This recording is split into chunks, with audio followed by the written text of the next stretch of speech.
Hello everyone. Today, we're sharing a story from ancient China, one of the 24 paragons of filial piety. These stories, while ancient, are timeless. They teach us about courage, kindness, and love. So, let's dive into the tale of Ziqian. This young boy lived a long time ago in a village, nestled between snowy mountains.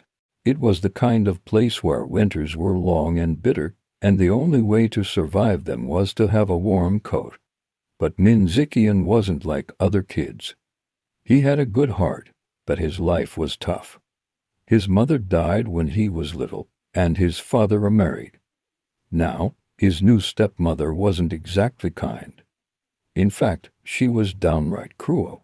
She doted on her own sons, making sure they had the thickest, warmest coats, padded with cotton so they wouldn't feel the winter chill. But what about Min when his father went out hunting? Min would take his old rabbit fur coat, the one that had seen better days, but even that was only enough to keep him from freezing. Every time he took a step, he'd crunch because his jacket was filled with dry weeds. That's right. His stepmother gave him a jacket filled with weeds. How cruel is that? So there he was, shivering all winter. But did he complain? Did he tattle? No, not once. Some kids would have done anything to get back at her, anything at all. But not Min. He just kept quiet and endured it all. Then one day, his father came home from the hunt and saw Ziqian trembling. "Why are you shaking like that?" he asked. Min looked up, his eyes as still and calm as a winter pond. "I'm fine," he whispered, though his teeth were chattering. "If you punish my stepmother, my brothers will be in trouble.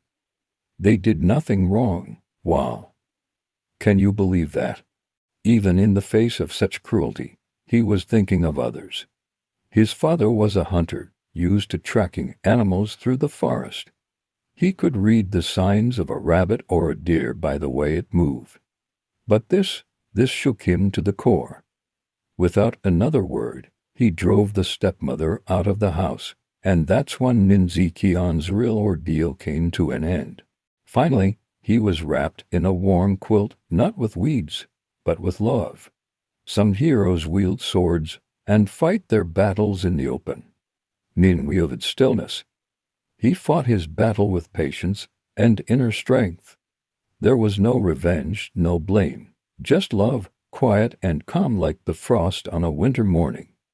We may not live in a world of emperors and huntsmen, but these stories are for us, too. They teach us that true strength isn't always about might, but sometimes about the quietest kind of courage, the courage to endure, the courage to forgive, and the courage to love. That's all for today. See you next time under the lantern light of another story.